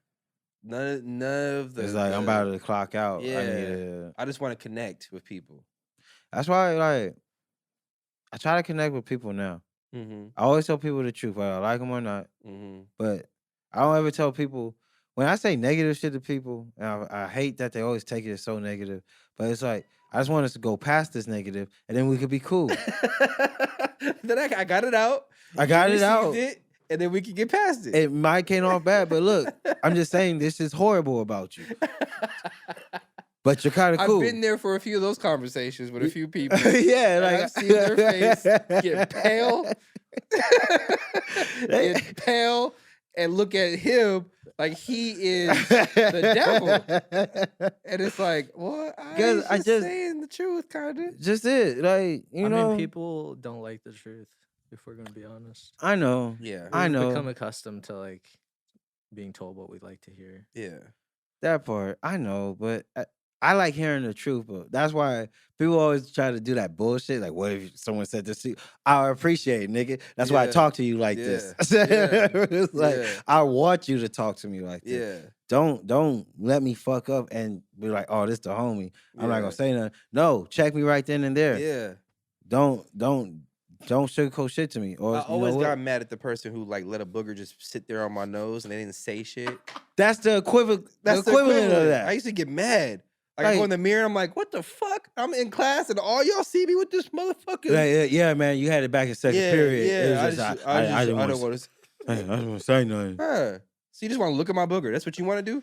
You just want to stare at my booger for the next two periods? Yeah. So having honest people. Honest people, honesty. Be dude. honest. Be honest. Honesty will make me trust you. Even if you stab me in the back. Yeah. Yeah. I'll be like, well, you kind of always showed me that you were this type of person. Yeah. And you were honest about it. Roy- And I should have respected that. So that's my fault. Royce to 5'9" said that about Joe Budden because he went on the pod, Mm-hmm. and he actually said that about Joe. He was like, "Look, he's got a lot of shit going on, And the thing about him, he owns it. And if he's gonna stab you, he's gonna stab you in the front. Exactly. He's Hey, like, let it even come though to he's the stabbing front. you, he's letting you know straight up, this is what it is. Yeah, I'm about to get you. And that's strength to just do that. Either, you know, but Yeah, that's where I put my hands up and I just do a nod like, you right. You got me. You right. I know what this is. You good. I ain't even mad at you. If another opportunity comes to fuck with you, I might just fuck with you. Speaking of misinformation, let's slide over to the next topic. This is not super in depth, but so have you heard of the Full Sin podcast? The Full Sin, that sounds familiar. Have you heard of the Full Sin? I feel like I have. You heard the Nelk Boys? I do know the Nelk Boys. Okay, so they have a podcast called Full Sin Podcast, and they've literally have exploded the last few months. They got Antonio Brown 2 days after he walked off the field with the Buccaneers. They got that exclusive interview. They got Jamie Foxx. They had Trump on recently too. So that's what I'm talking about. So 3 days ago, three days ago, they had Trump on the pod, which in and of itself is huge for podcasting. Like, to get a former president who is very toxic, but he's very measured. Yeah. Like, he has people around him who's very measured in where he's going to go and speak at. Yeah. They got him on the pod. And it was an hour podcast. And I watched most of it. And it was Trump being Trump, you know. He said some shit that I kind of was like, okay. But a lot of the shit was like, he's just the same Trump, you know what I'm saying? Oh, we're very, very, this is just super huge. Like, a lot of adjectives. Is that an adjective? Super? Very? I never was good at what? It's very, very super. Adjectives are like descriptive words, right? That would be descriptive. Okay. I feel good about the fact that I do that. Yeah. To be honest with you. But so you got in 24 hours, you got 5 million views, over 5 million views in 24 hours, and then YouTube took it down. And yeah, because there's a social media ban on Trump still. On Trump, right? They put it out. They took it down under the guise of misinformation. No, yeah, there's a social media ban on Trump. But I remember that. There's still a social media ban on Trump, and I find it very interesting that it to me, it just really highlights how, as much as we think there is free speech, is very regulated. And well, go ahead. Freedom of speech is like, it's a freedom given by law in the United States, but it doesn't apply to the rules of corporations. Corporations can make their own rules how they like. But here's what's frustrating. I can go on YouTube and type in a flat Earth video that's been up there for 3 years. Yeah, and whether that's misinformation or not, you can believe what the fuck you want to believe. You know what I'm saying? Those people who made that video believe there's a flat Earth. And there's a bunch of scientists out here who will say the Earth is round, whereas we have scientific evidence to back up our case that the Earth is round. So that video's not getting taken down. But Donald Trump can go on a podcast and say whatever his perspective is and whatever his information that he's given. And maybe he trumps it up a little bit, pun intended. Maybe he trumps up the information a little bit to kind of like feed his base. But it's very selective in how YouTube is able to say that's misinformation, but all the other misinformation we have on our platform, because it's not getting 5 million views, we can allow it to be on the platform and to feed the people misinformation. Because it's not about misinformation. That's exactly. It's about Trump being too freaking powerful. Why am I saying freaking? I'm fucking. Trump being too fucking powerful. Yeah. That's really what it is. Yeah. Let's tell the truth. Let's tell the truth. He told people to attack the Capitol. Trump could be a dictator if he wanted to in American soil. They need to stop him. They can't assassinate him, not in today's age. But they need to stop him. Because if he speaks, because honestly, bro, it's still Trump's America. That shit ain't went nowhere. That shit ain't went nowhere. And honestly, if he runs, he would be a contender of winning again. I've been telling people for years. And once again, this is why we're gonna start doing politics again on Alt Black. Because JMK said that statement. I was like, nigga, that's why the world's fucked up. Because you think it's boring. Yeah. But shit be out here affecting our lives, but you think it's boring. No, nigga. Niggas need to know shit. Yeah. I'm tired of that being the perspective. It's boring, so I'm not gonna listen. No, nigga, you need to listen because it's like that rent control shit, right? I'm gonna use it as an example, but remember, you didn't care about rent control. I was like, nigga, you need to vote on this. And you was like, nah. What happened 2 weeks later? Your rent went up by 200. And I spent a whole podcast. I ran through the hills trying to tell everybody this is the legislation for us. Yeah. This is the what we all need to vote on right now. Yeah. Everyone voted no. Yeah. And now everyone's shit's still skyrocketing and they're crying. And I don't feel no sympathy because I told y'all 4 or 5 years ago. But we're gonna get back to that because that's what Alt Black really is. It was about. He said Trump was gonna win too. I did. I did. About that. That's what Alt Black was when I. Because I'm starting to remember why I started this shit because nobody was listening to what the fuck I was trying to tell them, and everybody was really misinformed. I was like, no, don't listen. Because at the time liberals were lying, and I knew liberals were lying because I'm part of the people. I saw, and I was traveling. I saw what everyone was saying. I was like, no, Trump's gonna win. And they were like, there's no way. No. I was like, no. I've been to Houston. I've been to Miami. I've been to Memphis. I've been to San Francisco. I've been to a lot of places. Portland. I've been to Portland. I went all around the country while his shit was ramping up, and I was in the bars, bro. Like I was really with the real people, not what the TV people were saying. Very ballsy, by the way, being black and in the bars. Yeah, very ballsy. I really don't care, and I need to work on that. But that it's not a gimmick. I really don't care. I'll go anywhere. Yeah, no, that's a fact. But it was because during the time I was traveling, and I kept trying to tell people, I was like, Trump's about to win, and and I was like, America's racist. Trump's gonna win. Everybody was like, no, Hillary. I'm like, no. Do you think Trump is racist? No, Trump's smart. He's a dictator. Trump's a dictator. Yeah. That's a very smart man. And reason I say he's a dictator because dictators are the most charming people of all. They're more charming than what's his name? Jim Jones. They're more charming than cult leaders. Dictators can make people surrender their freedom on their own free will. There's nothing stronger than that. I would just label him as a businessman, but no. A businessman. Don't take light of him. That's like saying Hitler was just an artist. Don't take light of him being a businessman. Think about how well of a businessman he is. Think about how smart he is. Think about how he knows to govern the heart of people with intent to what he wants. That's not a businessman. That's a dictator. And then he was smart enough to know how to play into a certain base. He knew how to make the Republican Party. People forget this. The Republican Party never wanted Trump. They didn't have a choice because he knew, but a businessman, yes.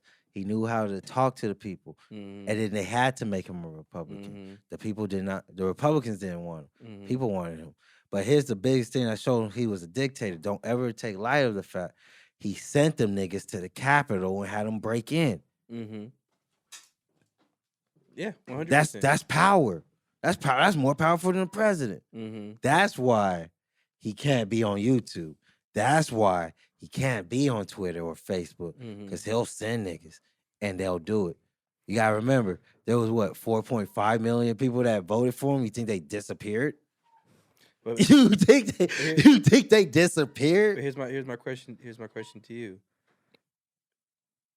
Is that something that should be justified in America? What? Censoring or banning somebody from the internet because I can see with Trump, yes, because Martin Luther King was just as powerful. Yeah, and they eliminated him from life. Yeah. Because he was just as powerful. Yeah. Just in the opposite way. So if you think about it in just like the terms of the censorship, you brought up flat earthers as like false information. Or it could be. I'm not gonna say I know it's flat. Generally, I feel like they censored information that caused public unrest. So like flat earthers aren't really doing they're not like holding a bunch of rallies, like storming the Capitol. Exactly. So it's generally just like I guess, dangerous misinformation that they're censoring. And think about how strong this was. People were ready to fight for that hat.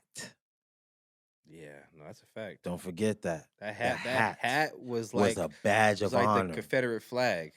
Or that hat was like burning cross. They made versions with the Confederate flag. Yeah, on 100%. 100%. But it's kind of swag. Now, but dictators have symbols. That's what I'm saying. Like, that's why we can't ever take light of what Trump did. I hate that the media plays him as a clown. Respect the man for what he was, and he literally almost overthrew the government, bro. Like, he literally almost did it.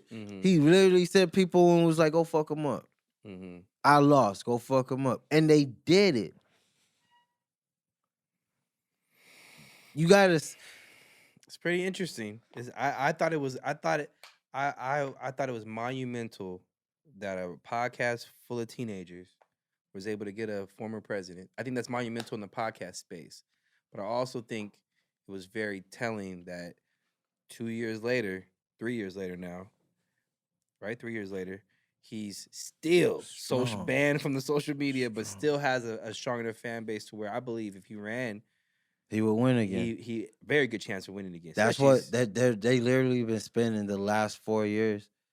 The last 2 years trying to make sure he can't come back, but there's no stopping him. He's still strong. I was just at Portland, and this is West Coast. He's still strong. Very OC, the Orange County. This is California, liberal California. Remember, they have had a rise in anti-Semitic and racial violence. You know, and if you go to OC, that's hella Trump country. And this is SoCal. It don't get no more liberal. I mean, you go to San Francisco, but it's SoCal. Yeah, and this is where you come. There's a restaurant in San Francisco that just let black people come in. You feel me? That was like 3 years ago. So there's still pockets in Frisco and Bay Area that's like just as MAGA. How is that legal? Because businesses. I'm just curious. Businesses aren't federally regulated. Nor are they really state regulated. They're more city regulated. And how often are you going into the cities to be like, one black person in here, good. One Asian person in here, good. There's not. But there are national laws that prohibit laws get lost through paperwork and legislation. That's what I was talking about last. It took people posting about it for it to change. Before social media. That's why social media is so powerful. But before social media, that place was just existing because how can you get that information out to people? Like, even before social media, it's 2022 and they just got busted. Yeah, it's because things aren't regulated.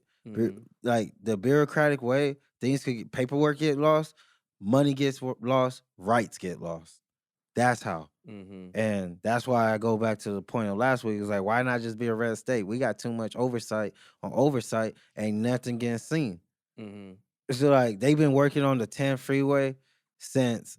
Fucking hate it. Like I swear 10 years. Yo, I finally got caught in traffic on the 10 freeway at 5 a.m. coming home from LA. Ridiculous, right? It's ridiculous. I was pissed. Right? Yeah. Yesterday I woke up in the morning to get on the freeway and the whole the entrance ramp was closed. So I had to turn around and go to the 210. And I was late to work, obviously. And it's about to be worse in 2 years. Yeah. Yeah. It's about to be the worst. Because the Olympics are here.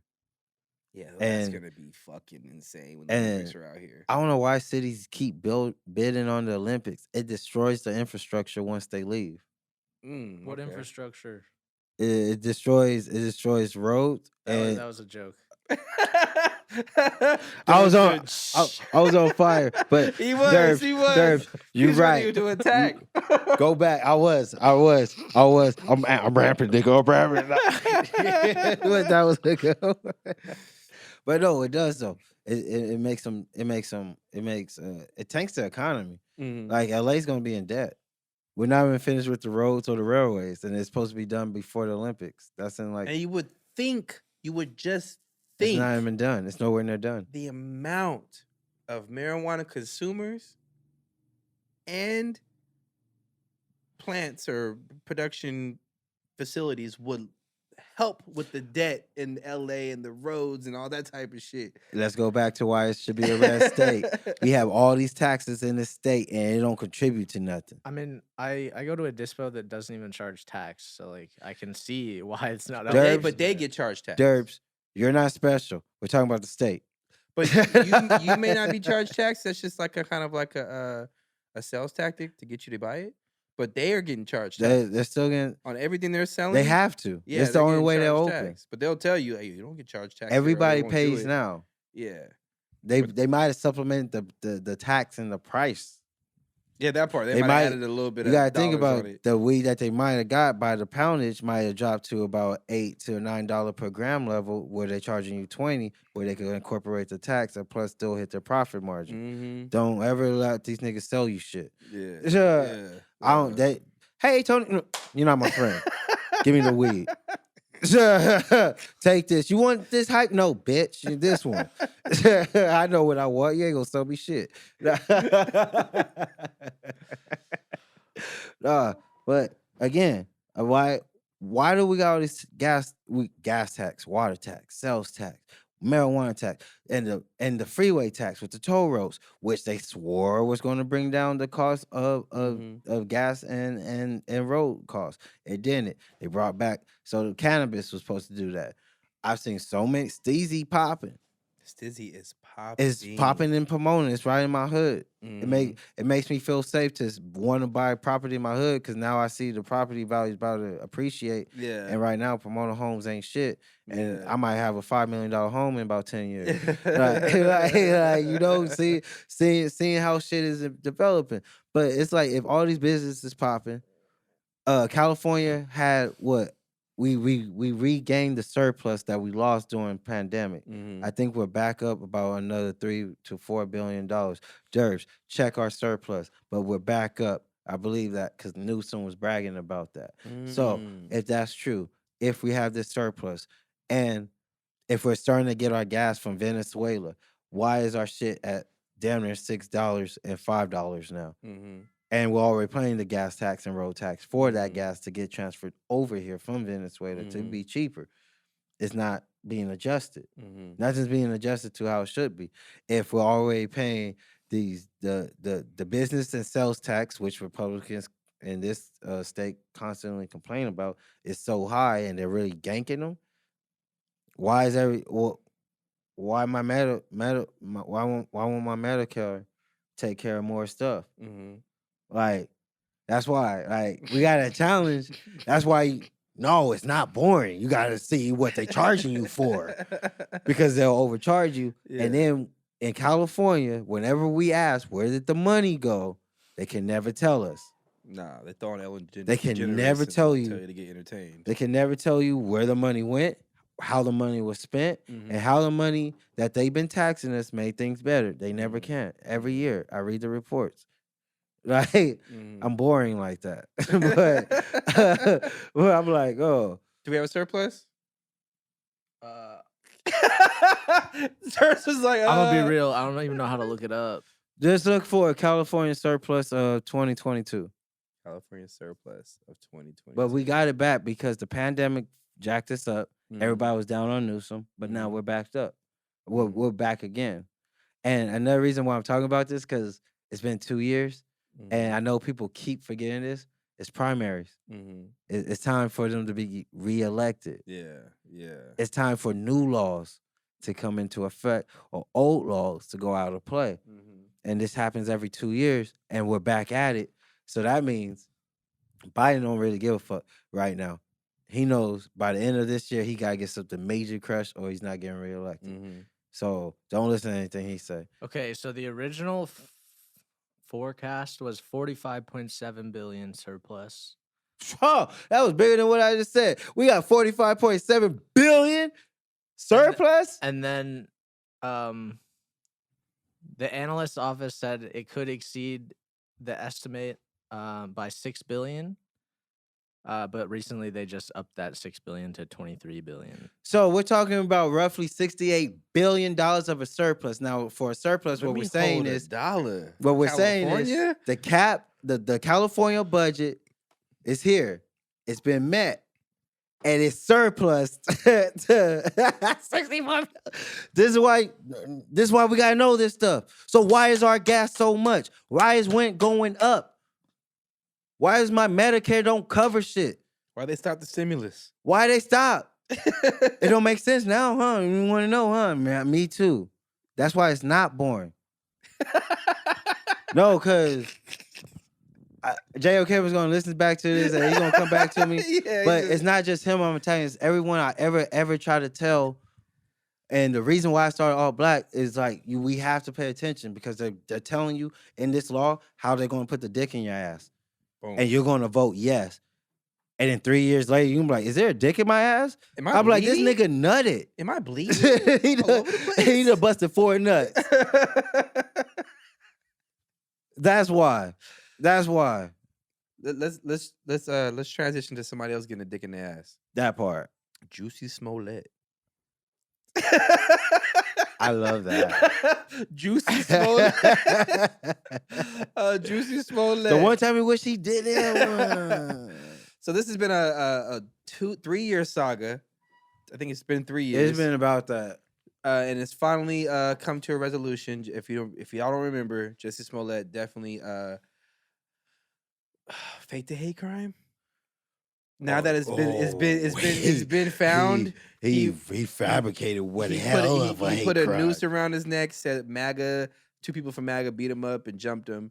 And then after a lot of investigation by they called him nigga, put pour bleach on him. Was this the Empire star? Empire actor, okay. Yes. In Chicago, right? Yes. Yeah. Yes.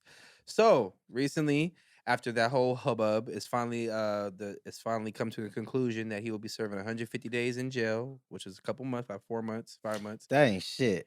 And he had to pay a couple $100,000 fine. I think it's like $100,000 fine. That and ain't he's got shit. to do community service. I don't know how many hours, but a good amount of hours of community service. Not enough. And so my takeaway from this situation, well, okay, one, I don't know if you guys saw the pictures of him while he was in court. Yeah, but he had his fist up, still kind of buying into the fact that he's dying with the lie. Like, he's been found guilty of lying and fabricating. He was found guilty when I saw the picture, Nick. We all thought he was guilty, but he's actually been found by a court of law to be guilty of fabricating the situation. And he's going to go to jail with the lie. He's going to die with the lie. In his world, even though the 2 guys went against him and pretty much testified against him and said, he paid me. Us. The text messages came out that he was orchestrating the whole situation. He's still feeding into the fact that he got jumped because he was black, which to me is a reason why. Because I found out before I got here, he's in a psych ward. They I hate this because it's so he's not even in jail. He's got 150 days in that psych ward. It's messed up, right? Yes. There we go. Because they're claiming. But I would think you're kind of a little bit off. Kind of nuts if like I proved that you did something. No, but you did that. No. That's already nuts within itself. He did it for more money from Fox. He's not in a psych. But you don't think that's nuts to think that's going to get you more money? I think the super ego can lead to areas of hysteria, and a super ego occurred. Not a mental illness, a super ego. Because I do believe his super ego, because at the time of where Empire was and how prevalent it was to the black culture, he was like, I'm Jamal Lyon. I'm the next Denzel. I'm the star of the show. Why won't they? I'm gonna be honest, I've never seen Empire. No. I said black culture. Either. I said black culture. I'm in black culture. I've never seen Empire. Right. Yeah. I wasn't interested. All right, me personally. Empire was as big as how Power is now. No, I knew how big it was. Yeah. Just like Game of Thrones. It was huge. I never watched it. It was very huge. You know what I'm saying? Like, it's one of those things. I literally sat down with my mother and my brother. We would meet up at my mom's house and we watched the shit. Okay. Like, so y'all had y'all were into it. What could you do? Like a family occasion. It was, but that's kind of the views that he had. Yeah, it was like a big soap opera. So I could see at the time how he was like, I'm Jamal Lyon. I need $100 billion. I'm gonna devise a plan. And then you go to Fox. No, you go to Fox and be like, I'm Jamal Lyon. I did $100 billion. And Fox was like, nigga, you juicy. We can replace you with anybody. You don't need no $100 million. But oh, okay. And So then you think it's all ego that drove and him then he to goes do that. home. Okay. And he be like, you believe these niggas won't get Jamal Lyon $100 million? We gonna show them how important I am. What's the best way that I could be important? What's going on around during that time? A lot of black hate crimes by police. So it's a good train to run on. And if you have a money hungry PRs, public relation person, they're like, yeah, we just spend this. You know, Did you just you'd be rip a like, line with Yeah, that? he did. Exactly. Yeah, because this is I'm being honest. I can see it's a cokehead idea. That's what I've done coke. Yeah, I party. I've had. I can see. That's why to me, a super ego with some substance, yeah. it makes perfect sense.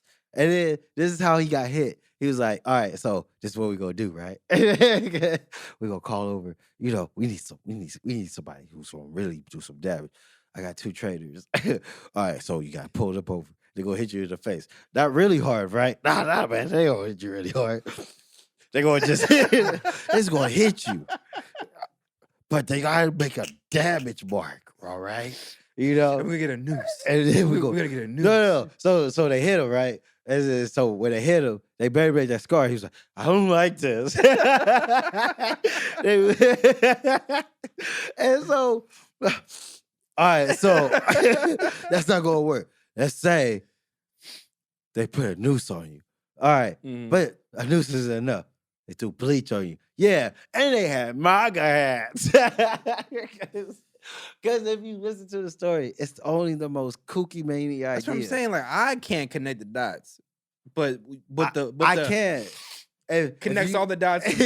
if you're under the influence of that, on top of ego, on top of feeling like you deserve more than what you should get, it may lead to you. But then, like, I didn't know Juicy before that show.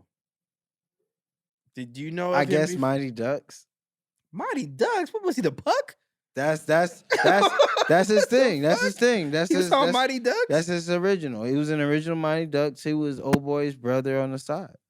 Okay, yeah, I didn't know that. I just think it's funny that he is serving time for a false hate. He's serving more time for a false hate crime than most people serve time for actual hate crimes.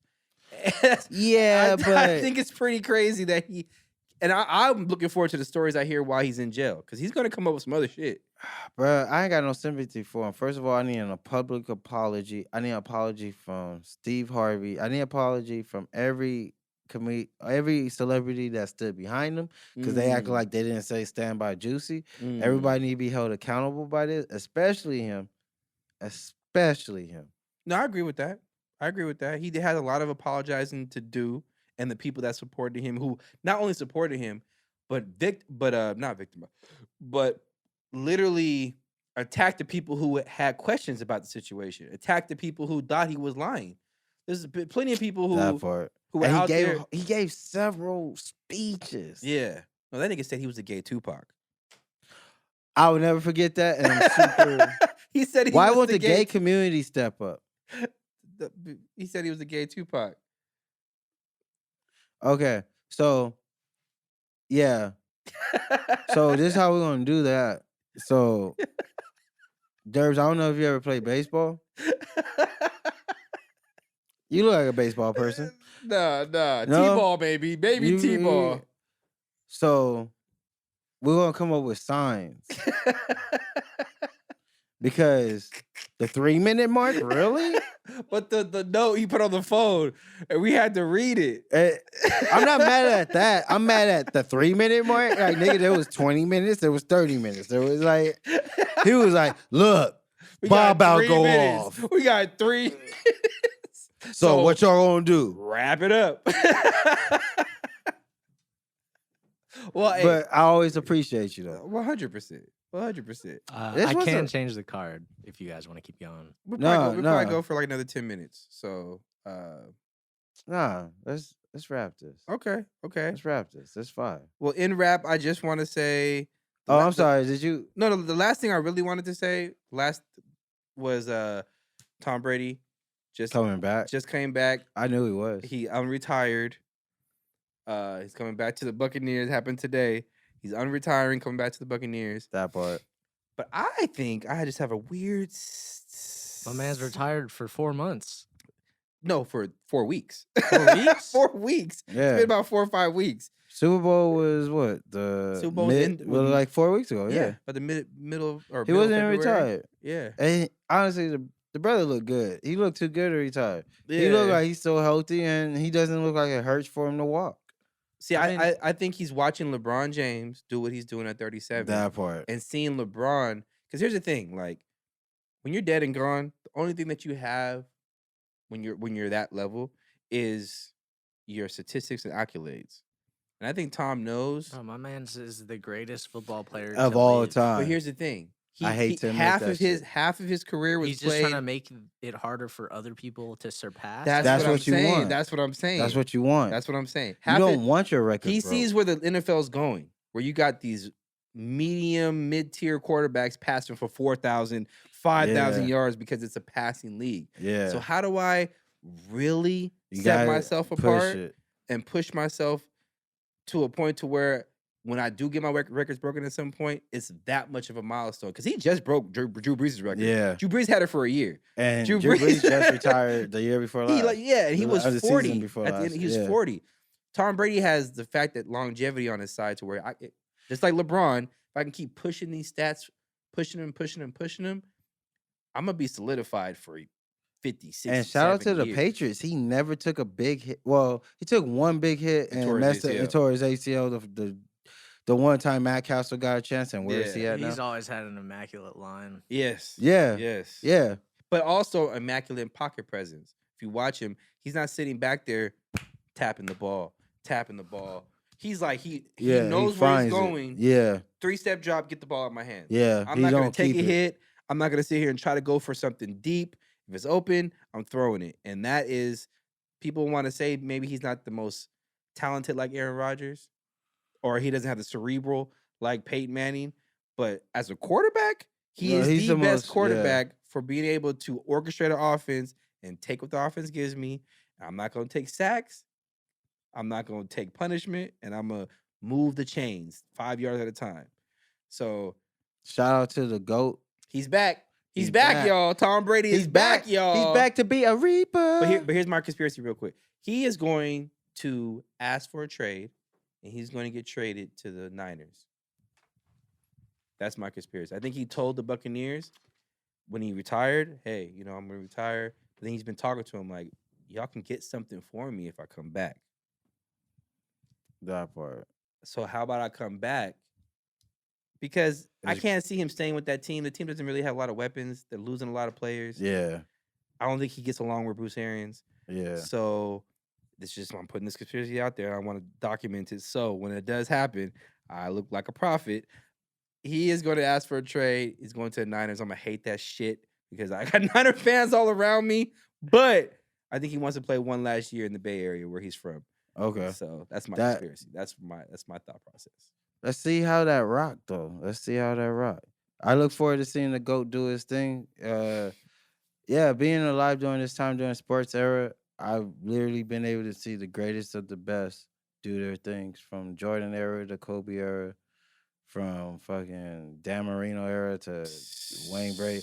Really, Dan Marino era had a lot of great quarterbacks. Dan Marino era, Brett Favre. Drew Bledsoe was fired. People keep forgetting that. Yes. He was fired. Yes. He was a good Even Joe Theismann was good. Yeah. He just happened to get his leg shattered, but he was good. Like that was LT, right? Yes. Yeah. John Elway. He still feels bad about that too. And I bet. Because it looked like that nigga was hurt. Because LT was like, yeah. No. As soon as the LT hit him, he was like, I destroyed his leg. Yeah. But my favorite era of the quarterbacks is the Steve McNair era. Oh, Stephen, he was just too sensitive in the head. Yes, yes. They Yes. created, I think, concussion protocol because of him, no? Or they started modifying the I helmets think because so. of him. I think so. Because he kept having concussions. I Yeah. remember that. And then he ended up killing himself and his girlfriend. I don't know if you remember that. I don't know if they ever tested his brain for CTE because this was before the whole CTE wave. No, Steve McNair got killed by his Or girlfriend. maybe that's what it was, right? The girlfriend was crazy, shot him while he was sleeping, and I think she killed herself. She might have been on a Tennessee period. Titans, right? She might have been on a period. Bring it back. I'm over here trying to solve a mystery. Yes, he was on the Tennessee like Titans. the mystery. And you know what? Concussion protocol? That wasn't Steve McNair. Who was the white boy from San Francisco that was good and that hooked Jeff up? Garcia. No. That hooked up Jerry Rice. Jerry Rice got blessed with 2 quarterbacks. Steve Young, Joe Montana. Steve Young was who I was thinking about. He was the one. He was the one that had they modified the helmets and had the concussion protocol because he kept getting fucked up. So same with Troy Aikman. He had like 9 concussions, 10 major concussions in his career. So, but also they was on niggas to NFL blitz tackle him. So there's that. So, but Earl, real quick, you got anything sweet you want to say to the people? Man, keep checking out the pod. We will have some guests soon. But we are trying to build up consistency, and we can't trust you niggas Don't explain to show shit up. to him. We can't trust you niggas to show up. Don't explain shit. Nah, for real. I know. Don't explain shit. But we will have a guest soon. You know, all black. We're still about hip hop and community, and we will get people on this pod pretty soon to talk to them and shoot the shit. But yeah, man, we rocking. We really we building up what we building up. Go follow ALRLPHEUS on all social media platforms. And that's all I really want to say. What about you? Man, party people, check it. We ain't gotta explain shit. We gonna have people on when we have them on, then we ain't going because it's all black, baby. We gonna rock how we rock. We gonna keep trying to link you to the pop culture. We gonna give you that raw opinion, like my man Earl brought you. We got everything covered from sports, politics, and all that and whatnot. But just know to stay tuned, stay glued, and keep in touch with it. Be sure to check out Alt Black Pod over on the IGs as well as Twitter as well as on Facebook. You could catch us streaming over on Spotify, Apple Podcasts, Deezer, Anchor, and Overcast. I don't know who has that, but it's an option that we have on Anchor, and I think it's there. Breaker, are you breaking for it? Probably not, but it's there if you do. And you know, check me out, Tony Asar, ASAR, over on the Instagram. We drop every Tuesdays, right, Derp? I like white hands. Shout out to productive culture, baby. You know, the whole feng shui.